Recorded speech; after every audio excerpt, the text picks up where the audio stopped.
Hello everybody, welcome to another special episode of Carlton People, and we're back to the way it used to be. I've got Josh here today. Josh, how are you, mate?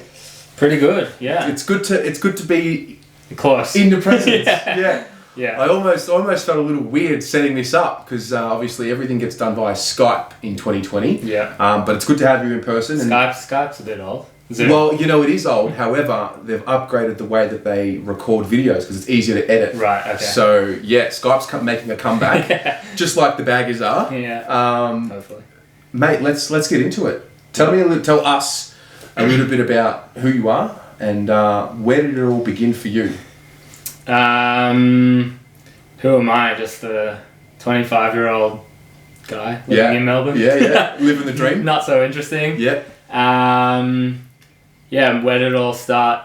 I've actually got a somewhat interesting, funny story about me being a Carlton supporter. Okay.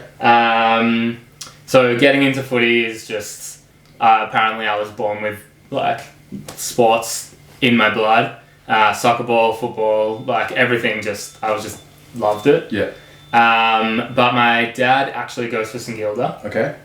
So I spent the first 4 years of my life in between Carlton and St Kilda because my dad's St Kilda, but my mum's side is all Carlton. Okay. So as a kid, you just fluctuate. Whoever you're around, whoever tells you, go for this team, go for that team. Were they both lobbying? Yeah. There was my whole, like, I don't remember it, but I just know, like, even with my nephew, my dad's St Kilda, I'm Carlton. It's like, oh, you should go for Carlton. Oh, you should go for St Kilda. Like, whoever buys the jumper, whoever, whatever way you get them to go for that team. Yeah. And then my oldest cousin, he made me sign a contract to be a Carlton supporter. At what age? Probably 5. Shout out to him. Brad, if you watch this. Shout out to him. Yeah, made me sign a contract and probably lost. Yeah. But yeah, I'm so a man of my word. old, you signed a contract to go for the Blues and you're bound by it. Bound by You're it. bound by blue. Yeah. The lack of a better phrase. Yeah. But the negative, or I don't think it's a negative, Yeah. but my dad says I'm the curse. So I was born in 95. We obviously won the premiership. Yep. But let's say I started going for them when I was about 5. When were we bad? When did we have the whole scandal? Probably 2000, 2001, something like that. Yeah. And we've never been good since. Wow. So, sorry to all of you. Sorry to you. All right. Well, we figured out the curse. So now that we know where it's come from, yeah, we can fix things. Do I rip up the contract? I don't know. I'll start going to St Kilda now that they're good. I'll bring them back down. Yeah. Yeah, we need you to curse St Kilda. Yeah. Yeah. Okay, so it starts there.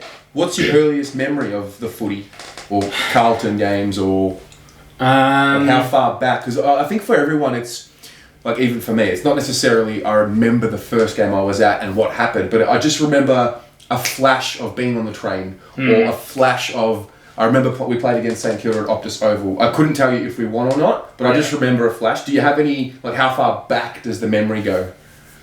I'm not sure exactly like when it is. Yeah. I'll say the games and people will know what year it is. Yeah. I've got probably 3 memories. Okay. One is like near the end of Princess Park days. Yeah. Just sitting.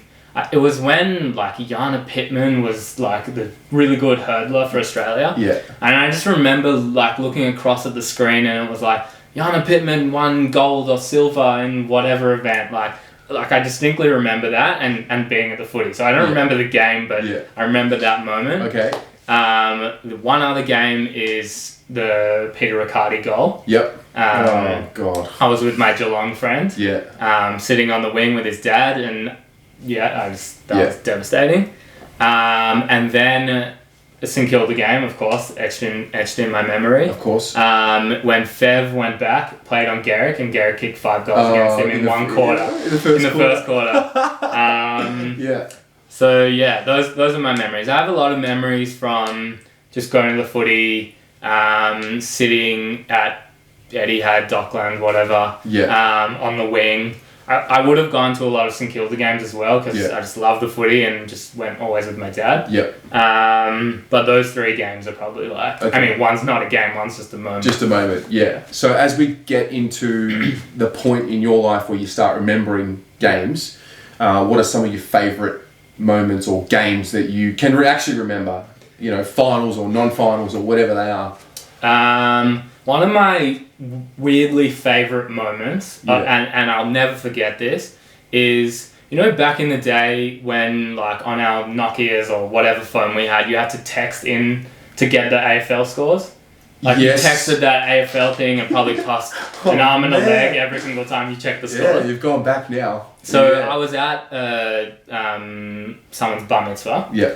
And it was at Fed Square. Yep. So the screen was there, and I was playing Hawthorn Carlton, last game of the season. Yep. When Buddy kicked 100 and Fed got 99. 208. And back then the games were all delayed. Yeah. So obviously I'm there, can't go to the game. Yep. Want to see when Fed's gonna get 100. Yeah. He's gonna get there. We're gonna get trounced by Hawthorn because they're obviously much better than us. So they'll let him kick a bag of goals and he'll get there.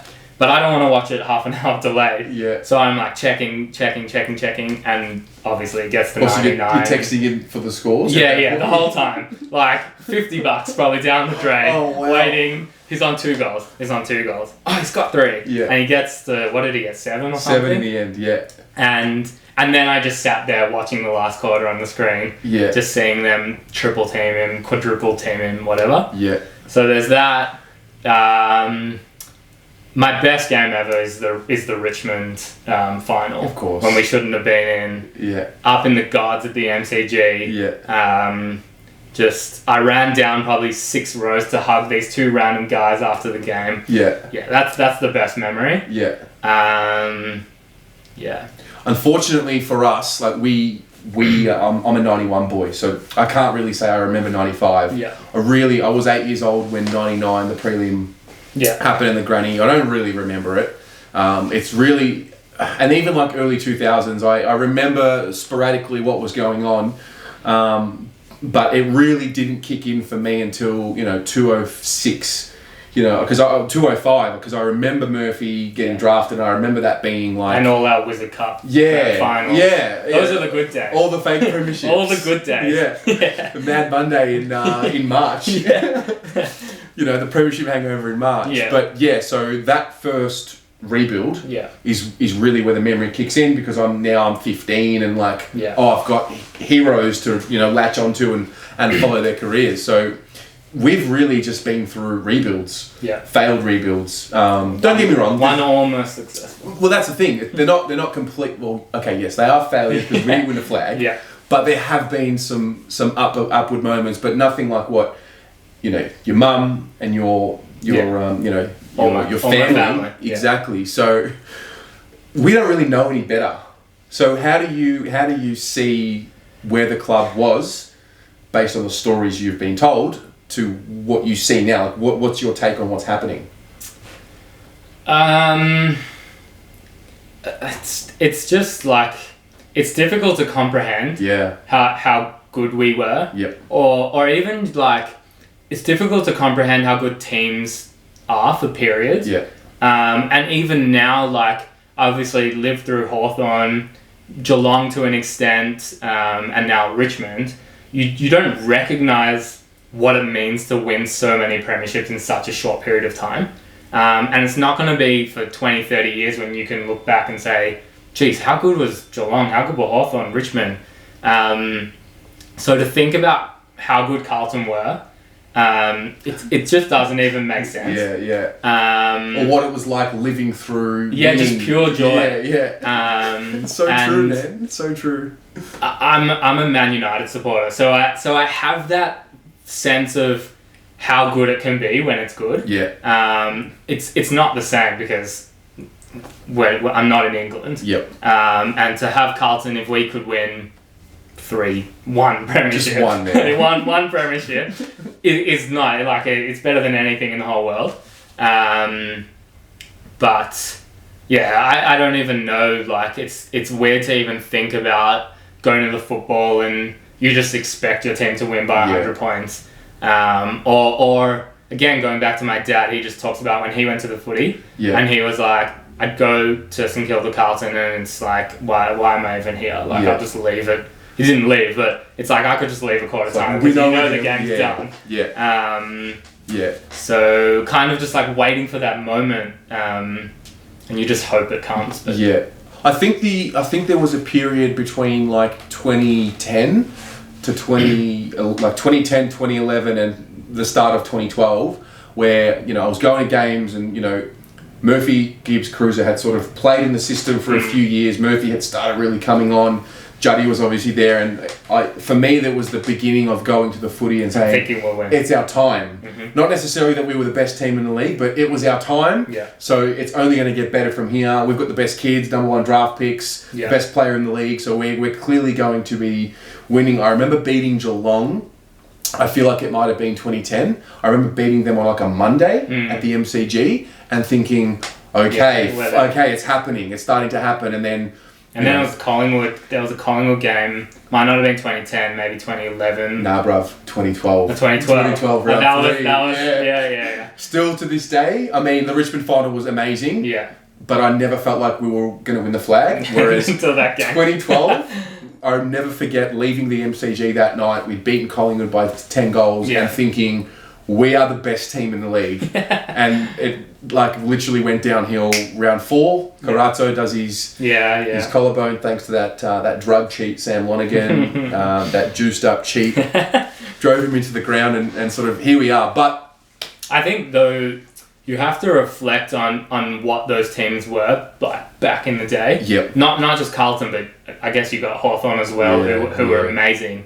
But the nature of the league, all the changes that have been made, like salary cap, like there was no salary cap or whatever it was, like, and just we were so much more established than everybody else. Yeah. And we probably had shit facilities compared to what they are now, but they were probably amazing at the time. Yeah. So everyone wanted to come, we could probably pay the most. So it's just not the same. Obviously, that teams can still be good, clearly Richmond is. Yeah. But to imagine that it's just a different time. Yeah, for sure. And a lot of the people who lived through that era have passed the message on to me and to us to say, look, we just didn't adjust to the salary cap era. Yeah. Because we had just been... We just paid everyone at the table. Listen, we're, one way or another, it's all about winning.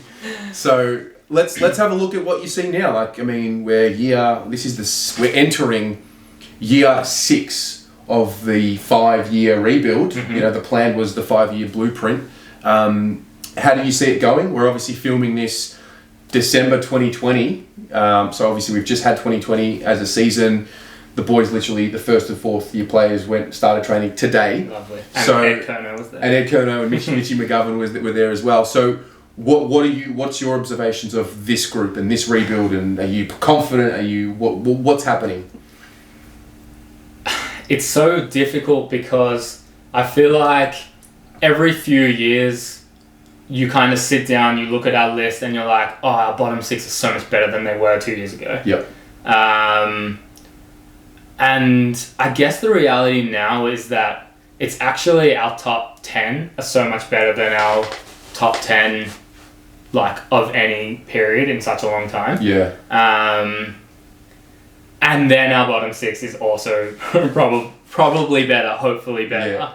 Yeah. It always seems better until you watch them, and then you see everyone else's bottom 6. Yeah. But you just even bringing in Saad, bringing in Williams, how can just everything not improve? Yeah. Because they're obviously in our top 10, if not even higher than that. Yeah.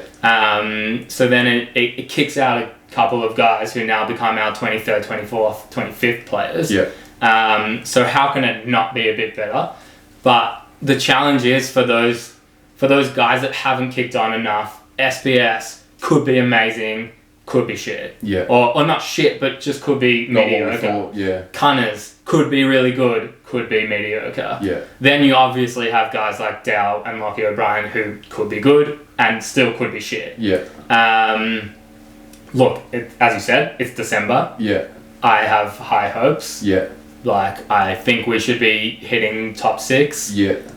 If everything clicks, then you start saying you don't know until round 5, round 6. Yeah. How we're actually going, because you can look at everyone on paper and be like, well, Richmond obviously good, Geelong still probably good, Port Adelaide, Brisbane, still good. And then we get into that conversation of, well, are we as good as St Kilda? Who's Melbourne? Like, what are GWS? You know, so there's that whole middle bracket. And you're like, all right, I'll say 6. Yeah. Or somewhere around that, because I want to say top 4, but are we better than those top 4 teams? It's hard. Well, even when you look at the 8 from 2020, like the most common name or the team that gets named as to who could drop out, because the reality is someone's got to miss out. If we Carlton supporters are saying finals or bust, and that all sounds amazing. Yeah. But let's think about it, like who's coming out, and like Collingwood's the name that gets popped up, but like they're not coming out. They're out. They're gone. You think so? Collingwood's gone. Okay, I love it. Collingwood is gone. In a few years, I think they'll be back. Yeah. Because I really do rate, and I like the conversation of, all right, they lost Treloar, they lost Stevenson, they lost Phillips, but they've got Quaynor, they've got the Brown boys, they've got Dacos, right? Yeah. Maybe not the Brown boys are question marks, but Quaynor and Dacos I think are great. Yeah. So, not to talk about Collingwood too much, but welcome to Collingwood abroad. I rate them as like the replacements, but just not right now. Yeah, that's the thing. So, okay, Collingwood to come out, fantastic. There's the spot. Yeah. But then it's like,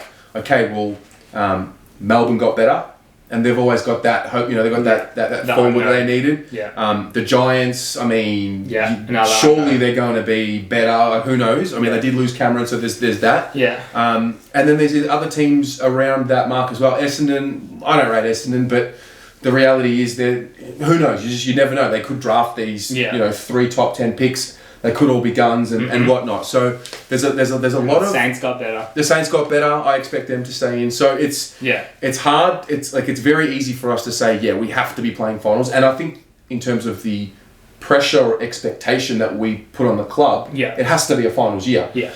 But when you really sit down and think about it, it just seems so much harder than just that. Because I actually feel like when I watched the finals in 2020, I don't know about you, but I just felt like, oh God, we're still quite some time away from this brand of football. The hard, intense, style of football, and we obviously have that issue with giving up 5-goal swings. How's that going to go in a final when there's even more pressure? So, but that's the real reflection that I think is important. It's not who do we have, who are our players. Yeah. Is our bottom is our fringe outside the 22? Yeah. How good are they? How do they stack up? It's what's our game plan? Yeah. What were our holes in 2020 and before, but mostly 2020? And how's that going to improve? And that's where I think our most improvement comes, because we were in a lot of games. Yeah. Right? Like the Hawthorn game, even last year as well, we should probably win that game. Yeah, definitely. And when we're really good, we'll win that game. Yeah. And then the Adelaide game, whatever, Collingwood GWS, those are the sort of games that we were in. We have the skills. I came on after the Collingwood game and I was like, they're better than us. Their team is better than us. Yeah. But our biggest issue was the 5-goal swings. Yep. But what was the reason we weren't able to overcome that? How many times could we train as a club? Yeah. We still got young players still learning a new game plan from a coach coming into his first season. If he can't train with the whole club more than once a week, which I believe was what happened, how are you ever going to rectify that? And it's like, now he's got the summer. Yep. And then next year should be back to normal, where you have the whole club. You can go through what's going wrong during games, what can we overcome, and you've improved with 2 elite players. Yeah. How they fit in is the question mark. Yeah. But that's what you really got to look at. What was the game plan? What were our flaws? When did we win and lose games? And why was that happening? And I really think you still got a young-ish group. Got to build that synergy. Well, I'm up and about, mate. I'm ready. I'm fucking ready to go, First. We're going to finish first. I'm fucking ready. You're right. All it's taken is for us to get back together as a group. Yeah, no more COVID. That's and we're good. Fuck, you're right. You're right. Top 6 could be on the cards. No, I think you are right. There are so many moving parts, especially when you talk about a new coach with a new game style. I feel like because the start of 2020, it looked good. I mean, let's take away the first 2 rounds, the Richmond game and the Melbourne game. Yeah, which is hard to even assess. Correct. But from round 3 to about the North Melbourne game, which was, I think, what was it, 5-6 games? Yeah, we were up and about. The way we moved the ball was, and maybe I'm being biased here, but it looked like finals football. Weren't we 4-2 in that Something period? like that. We got back to 50-50. Yeah, something like that. And to be 50-50 at the point in the year, and more than the record, it was just the way we were playing, the way we were moving the ball, the counter-attack. It was like, oh, fuck, they figured it out. Yeah. So I get it, things happened, COVID happened, training was affected. Then you had like the compromised season. They're playing games one after another, 4 or 5 day breaks, which every team did. However, we did that at the end of the year, which who knows, maybe that hurt us. Yeah. So yes, there is that optimism. They're just, for me, like as you said before, like when you look at this team, you look at like these draft picks from 2015. Jacob, Harry, and the like, they're all entering year 6. Yeah, but they're all good as well. Yeah. Well, not all good, but... I don't think Jacob's probably the only one that's starting to really hit his straps. Oh, I think Harry's pretty good. For me, Harry's got to kick 30 goals in a year. He needs to have the season. Yeah. But I don't think there's like the question mark over him anymore. Yeah, like if he can stay on the park, if he can play the consistent... Because the reality for him is... Every time he gets injured, he comes back, plays a mediocre game, plays the next game, and he's good. And he's better. That's right. So, yeah, you've got that, and I rate those two, and I rate Charlie if he can actually play. Of course. And then the rest, but like that group's entering year 6, so you would assume, all right, now they're entering their peak. Yeah. The 2016 group, so that's Samo and Fisher. They're entering year 5. Yeah. We're now talking about midfielders who they were drafted as mid, so they don't have that tag over them where. Oh, they're key position players, so they need more time. They should be hitting that sweet spot. Yeah. Then you got Dow and O'Brien the next year. They're entering year number 4. Mm-hmm. So maybe they've got that one more year of patience. I'm not sure, but the point is like that internal growth, because we've invested so heavily in this draft. Mm-hmm.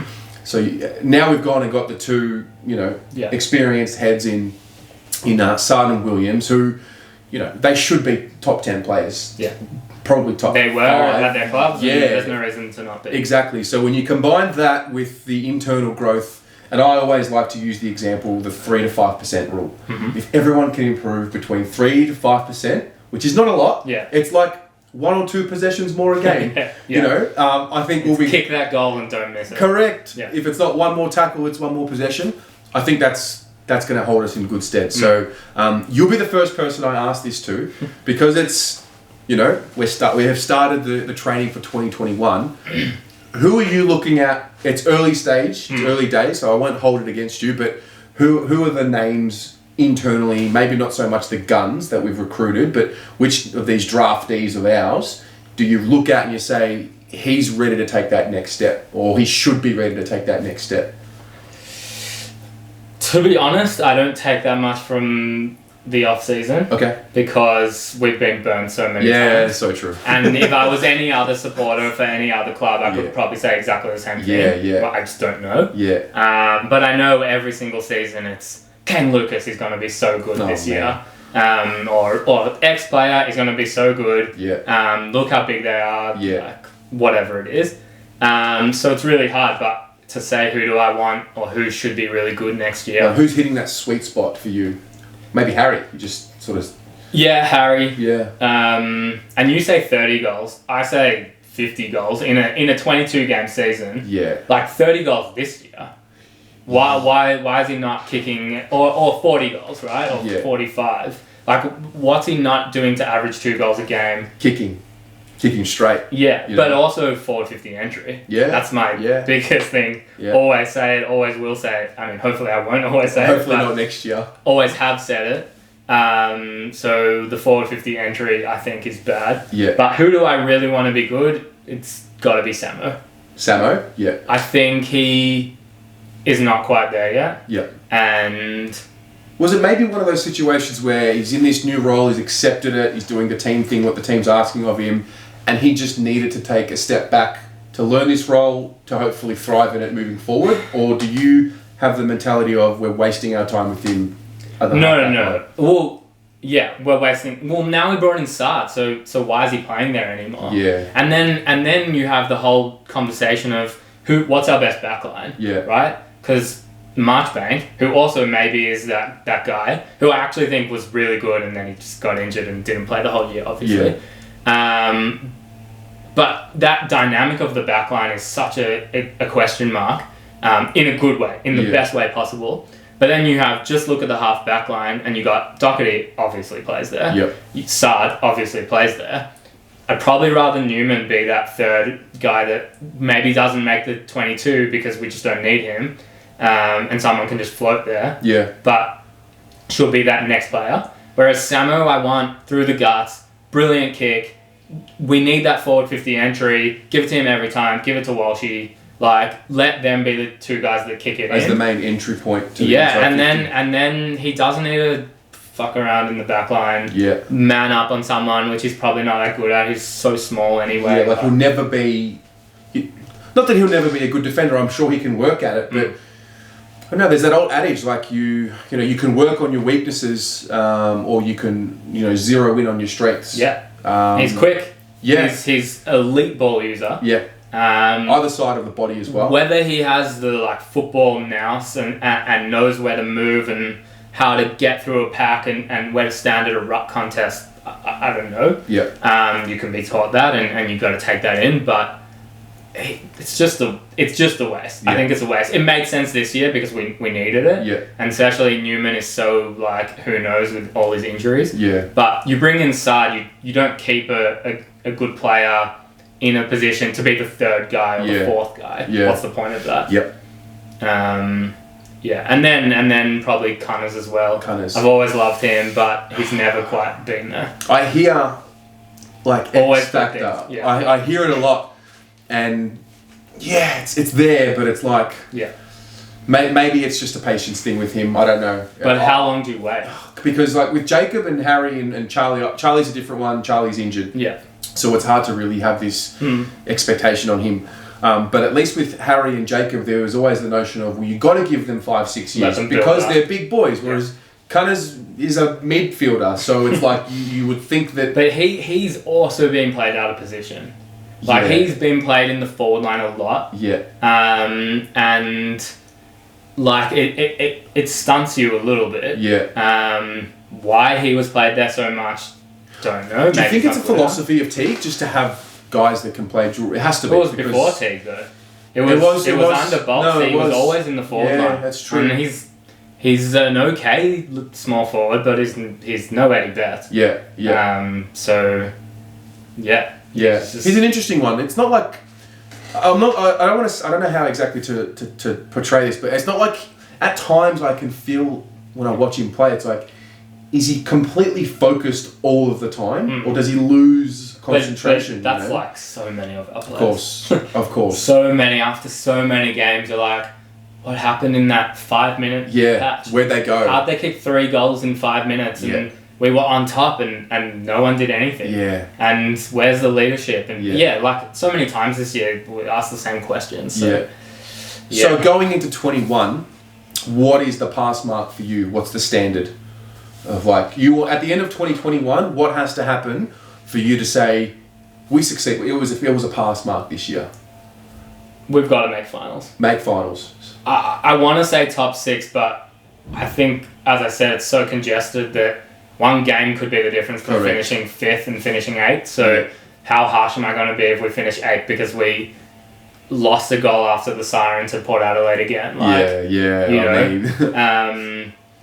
It's top 8, definitely. And then there's the whole, did we quell this 5-goal run? Yeah. Did we grow up in that regard? Yeah, did we just show the consistency? Did we show development in stopping? Teams are going to have run-ons. Yeah. We're not that good that we can just crush a team. Yeah. It's not going to happen very often. So the teams, when we play those mid-table teams, when we play St Kilda and play Melbourne, and they kick a couple of goals, because that's just what happens. Yeah. Can we stop them? Can we, even if they kick 5 goals in a row, can we make it over a quarter and a half? Yeah. Can we, they kick 2 goals in quick succession because of one thing or another, and then nothing happens for 15 minutes. And that's okay. Yeah. Okay. That's I mean, I would agree. If if we don't make finals, that's my my goal and my expectation as well. I mean, if we finish 9th and we're a percentage out of finals, how does that sit? It's a bitter pill to swallow. It is a bitter pill to swallow because it's such an important to play finals is so important for the group to get that first final under the belt. Yeah. I think then you have to really analyze like everything. Yeah. Okay. Because you can finish 9th outside by percentage or outside by someone drawn a game or something, whatever, like fine margins. But we're 5th and 6th. Are they 2 games ahead of us? Are they 3 games ahead of us? Yeah, fair point. Because that's a big difference. And also, well, we won a lot of games by 10 points and we lost a lot of games by 10 points and we were just like always in or could win a game, could lose a game, then that's really bad. Yeah, that's fair. But if we won a lot of games really well and then lost to the really good teams, then at least we know we're right where we are. Yeah, yeah. So okay. there's all that. Yeah. Yeah. I think my biggest pass mark is individual. Paddy Cripps, learn how to kick for goal. Oh, mate. Not on the run. Learn how to kick a set shot for goal. Yeah, see, I'm a big... How many games do you reckon we lost? I would say 2 or 3. Not to say we lost them because he missed a goal, but the momentum was killed. Yeah. What was the game? Collingwood? It was Collingwood miss. It was the Collingwood miss. That was it. Yeah. We lost the game because he missed the goal. Those moments, it sounds crazy to say. You know how they really build up the commentary. They really build up like the captain's goal. And I remember hearing it back in the day and thinking, oh, it's just a crock of shit. Yeah. It's not. Yeah, it's not. Cripps if we've kicked 2 in a row and Cripps kicks that third, like there's a and when you talk about crowds being there as well, there's a different energy that gets ignited. Against Sydney. Yep. What did he do? Drop the mark or miss the kick or something, and then he got saved by Cottrell taking that ridiculous mark.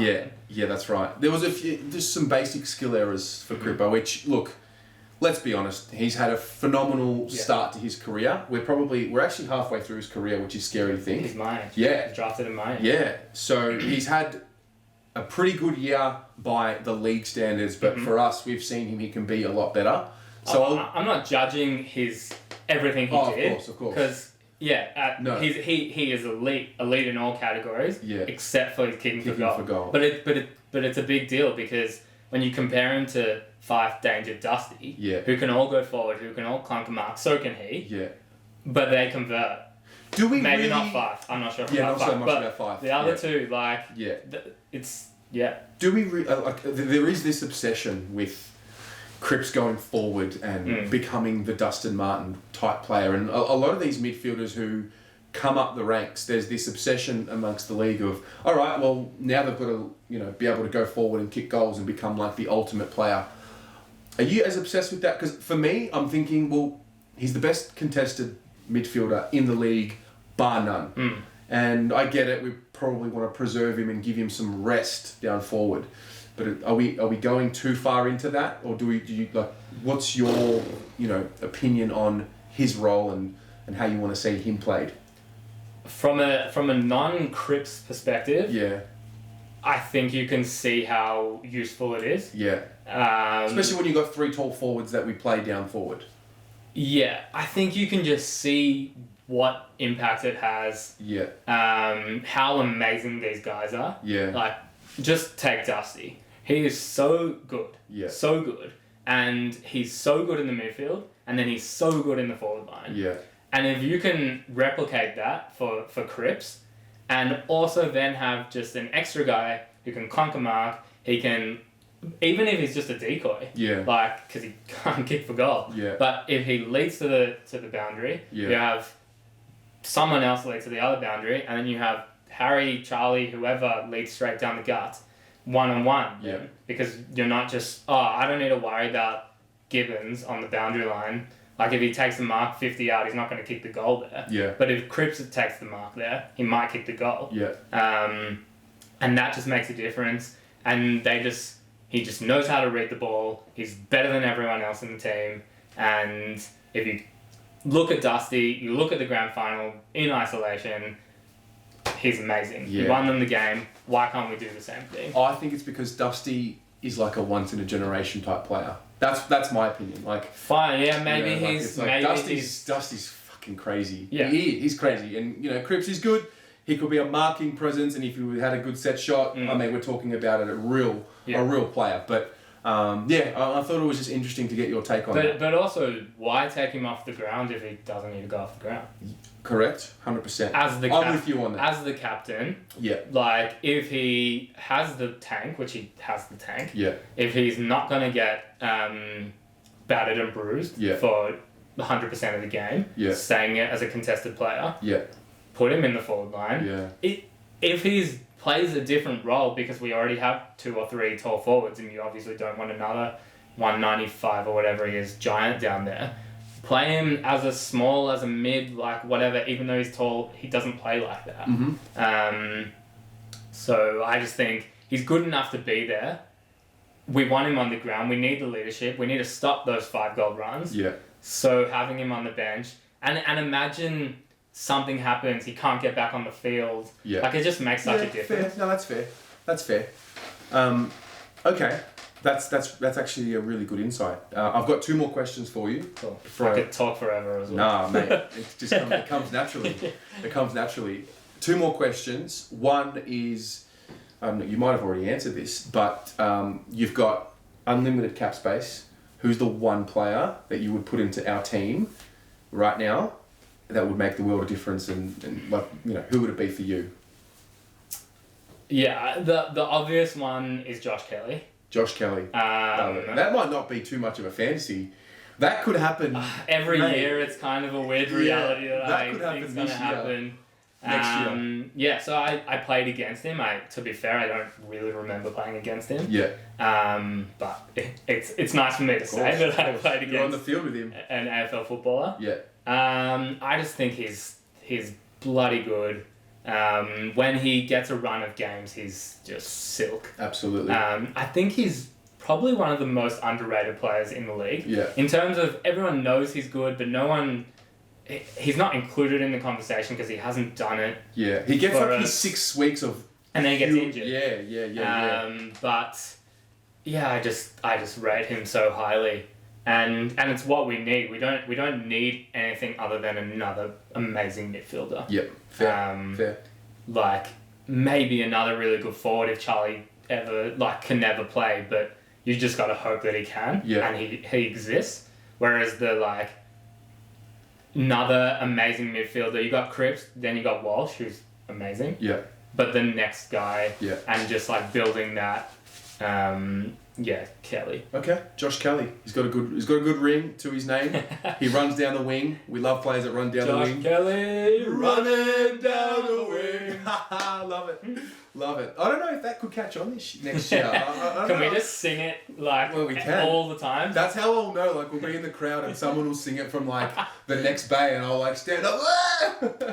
Seriously. Yeah. I think there's enough Blue Broad fans that you could get a chant going. I think so. The one game when we all come together. Yeah. Look, like you said, I don't want to get too carried away in the preseason. I want to see what the fans do at games before we bring the chance. But last question: when are the men lifting up the next premiership? Because for me, the women next year, they're unreal. Last season, they're unreal. But when are these boys lifting up the 17th premiership?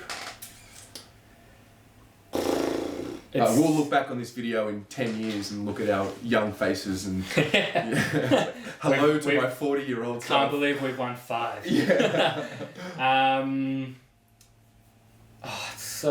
It's so hard to think about. I'm trying to compare us to other teams. Yeah. And I'm like trying to compare us to both Brisbane, who haven't won it yet, but they're right there. Yeah. And Richmond, who obviously have done it. Yeah. But they're such different teams. Correct. Because I go back to the earlier questions of how good's our list, like what's improved, what's better, and it's like, how good's Richmond's list? Is it, if you took all of them out of Richmond, how good would they all be? Yeah. Some of them amazing, some of them mediocre. Yeah. And their structure is so good. And so it comes to us and it's like, how good's our structure? Not that good at the moment. How good could it be? Who knows? But then Brisbane is like, so many young talents, so many guys I would want in our team, and they've just come up together and they're amazing together. Yeah. And they're probably gonna, if they don't win it, they're right about there, and you'd be unhappy, but you take it kind of. Yep. So it's like, what are we? Are we the Richmond of 20? What were they? When did they win it? 2016 when they finished 9th, and it was like the next year all of a sudden they're amazing. Is that us all of a sudden bringing 2 really good players and now we're all of a sudden amazing? Yeah. Or are we Brisbane and we're really good and we finish in the top 4 because you just see everything click and it all makes sense, and then it's just like, all right, well, next year or the year after or something like that. So what is it? 22, 23, 23. That's not far away. That's not far away. I like it. I think, if you ask me at the end of next season, I'll have... It's a lot clearer. Okay. Because I think there's no reason if I was a Brisbane supporter last year and you asked that question, that you wouldn't say we could win it next year. Yeah, fair enough. So if we finish in the top 4 next year and don't win it and make a prelim or whatever, I'll say there's no reason we can't win it next year. Get yourself in the top 4, and that means you can win the flag. If we finish 6th and there's still all these amazing teams, then it's like, well, we could win it next year, but probably the year after. Okay. But then you start getting into the conversation of, well, Cripps is getting a little bit old. Yeah. Then Sard Williams are already a little bit old. Yeah. And Murphy's gone, and Kerno's gone. So, it gets a bit dicey. Yep. But you just got So we're going to look at 22, 23. I'm going to give you... Alright, you've given me 2 years, but I'll... Alright, do you want one? Oh, no. I'll go 22, because I want to be excited earlier than later. Alright, 2022 we're lifting When up. you write out the spreadsheet of all the Carlton People episodes and who said what, put me down as 22. 22. Okay, fantastic. Well, mate, it's been great. I really appreciate you coming on. I think we met after the Collingwood game. Was that your first fan cam? Yeah, but we met at training. We met at training early they last met year. me after the... You all would have met. Not the Collingwood game. I was on an earlier one. Freo was the first one. No. Noons after the siren, that was the first one. I don't think I was on that one. Okay, so there was one earlier on in the season. No, we didn't do fan cams until Freo. Okay, so then maybe the week after. The week after? Okay. We lost the game, I think, and I don't know. Anyway. I'll go back and find it. Whatever. Yeah. Something then, and then it wasn't on, and then the Collingwood game. Yeah. And I was trying to be a level head there. Yeah. Because everyone was so pissed. up. And I was like, they're good. They're such a good team. Yeah. They were in the grand final 2 years ago. Yeah. We were bottom of the ladder 2 years ago. I remember you coming on now and settling everyone down. I think we had their Pom. coach is much better than us. It makes sense. I remember we had Pom, we had Rocco come on. I think Mark had come on as well, and then I do remember you coming on now, and I remember you leaving, on to the next person. I mean, thinking, okay, okay, bit of perspective needed here. Yeah. So I showed my girlfriend that. Yeah. Like, look at me. Look what he thinks of me. I love it. Well, yeah, thanks a lot. I really appreciate it. And we'll see more of each other at games and at training. And you're one of the few people that I've met in 2020, through the fan cams properly that I can actually sit down with now. So all the best. And this has been your episode of Carlton People. Thank you. Cheers.